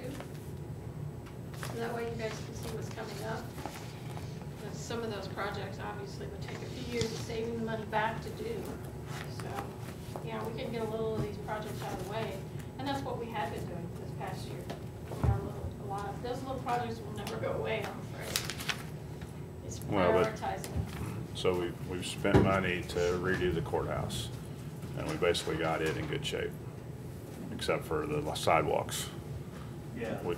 We spent money on the Carnegie building and did a new roof and done a bunch of stuff over there, and so it's in pretty good shape.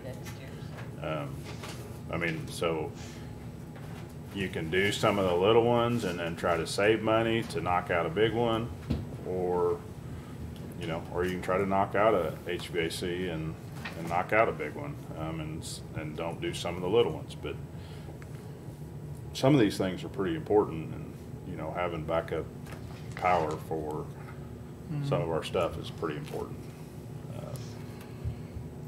We need to talk to Greg though and see if we could take that generator from the health department. Check that out. Yeah. But yeah, I'm like, well, we got the health department, it's all done. Springer Center's done.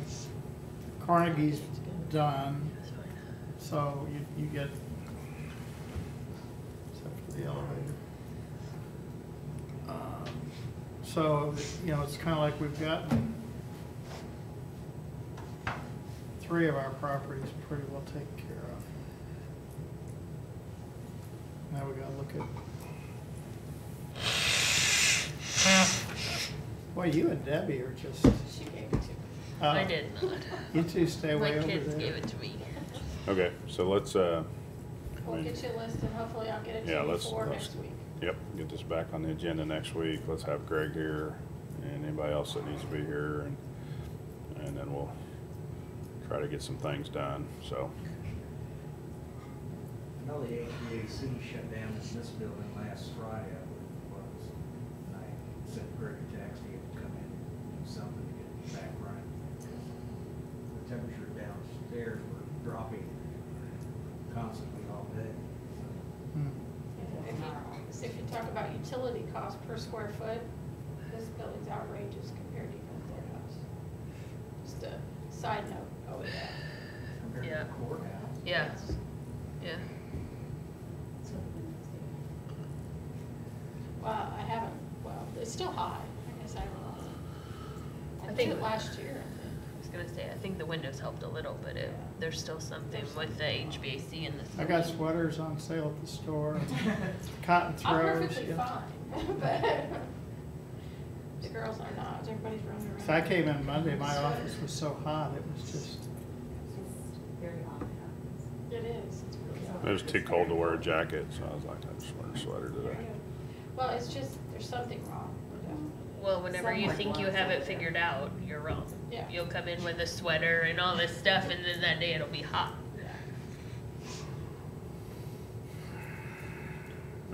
Okay, let's Okay, we'll move get this you to this next done. week, and then also too, I wanna try to get, talk to Jennifer this morning a little bit about human resources, trying to get somebody started on the handbook and get either somebody, a consultant, or somebody, you know, start working on that so we can get that going. You can kind of tell us what you're thinking, and then we can figure out if it should be a consultant or if it should be. Okay? And we can talk about that next week then as well. Okay?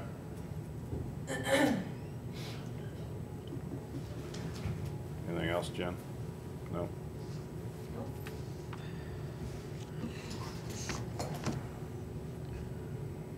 Anything else? Look at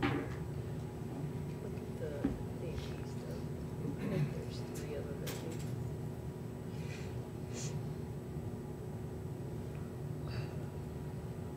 Sort by approval level, and then go to me. Yeah, I'm up there. Go all the way to the top. Will you guys take a look at that? So, the assessor pays a membership to the Board of Realtors up to.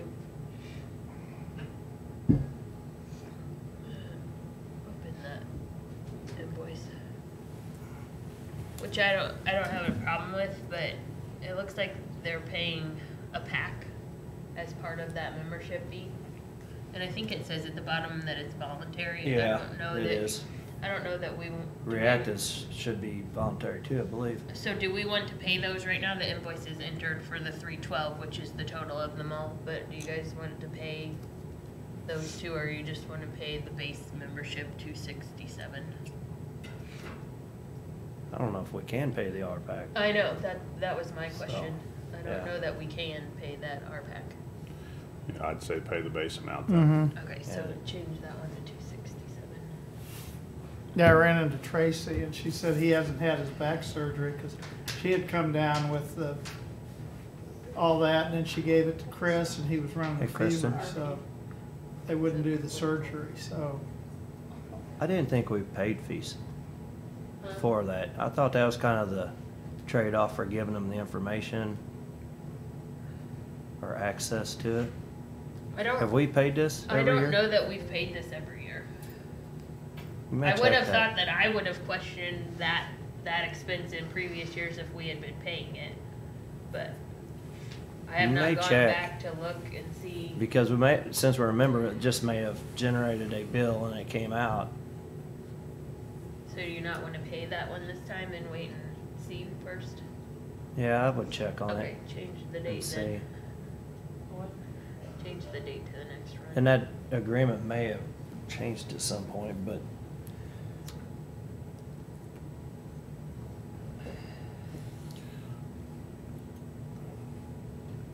So when you said we had 1.5 million to spend of our capital, is that? 1.5 is what we budgeted in capital improvements. Is that what's in there now, not counting what's coming in this year? Or? That was beginning of the year, so anything that Debbie's paid so far has come out of there, or if we encumbered something like the fire station agreement for their radios, I think encumbered, I don't know if we encumbered that, but we've agreed to pay for it, so. And that brings in about 800 or 900 every year. Yeah, we're right about 9.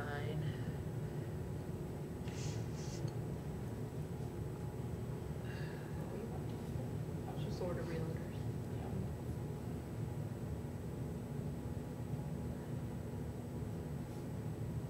That's this one.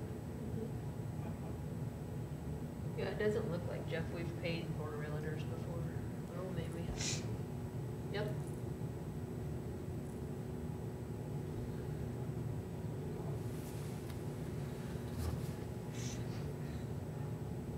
okay. Well, then it may be that we kind of trade the access, because they have more access to the GIS, to the different searches for the sales information. So, yeah, if we've paid it, I mean, go ahead.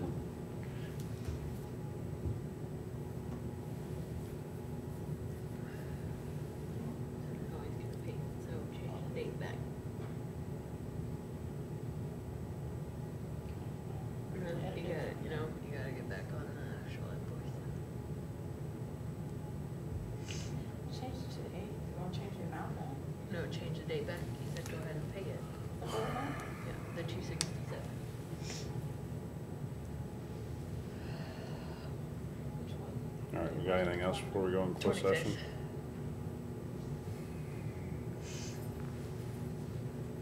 No. You got anything, Jeff? No, we just gotta do some kind of minutes for last Thursday, and we'll put something together and get that to Lynn. I mean, I guess we do it. I know, damn. Saying we would, I was basically gonna take what I put on the agenda and just kinda copy that, put the times and stuff that we met with who, so that there's a record of it. Or I could type it up and do it one So. too, and just put. Chris, Okay. And approve it, so, I think for the next one. Yeah, that's fine, we wanna do it, so. I don't have anything else, we'll just make sure we get that to you then. Okay. Keep notes for this. I move we go into closed session pursuant to section 610.021 of the revised statutes of Missouri for personnel issues sub 13. Second. Roll call? Sam? Yes. Jeff? Yes. Chris? Yes. Okay.